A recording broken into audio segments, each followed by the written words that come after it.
ঢাকা মহানগর এলাকায় ৩ দিনের মধ্যে ব্যাটারি চালিত রিকশা চলাচল বন্ধের নির্দেশ দিয়েছেন হাইকোর্ট।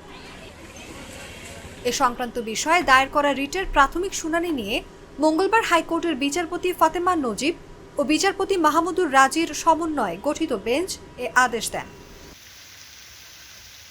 জানা গেছে, ঢাকা মেট্রোপলিটন এলাকায় অবৈধ ব্যাটারি চালিত রিকশা চলাচল বন্ধের নির্দেশ দিয়েছেন হাইকোর্ট।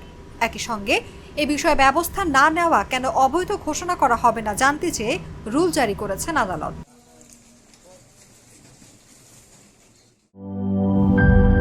টাইলক্স টয়লেট ক্লিনার, যার অ্যান্টিব্যাকটেরিয়াল এজেন্ট টয়লেটের কোনায় কোনায় পৌঁছে ৯৯% জীবাণু ধ্বংস করে, টয়লেটের কঠিন দাগ ও দুর্গন্ধ দূর করে টয়লেটকে রাখে ক্লিন আর সুবাসিত। ক্লিন মানেই টাইলক্স।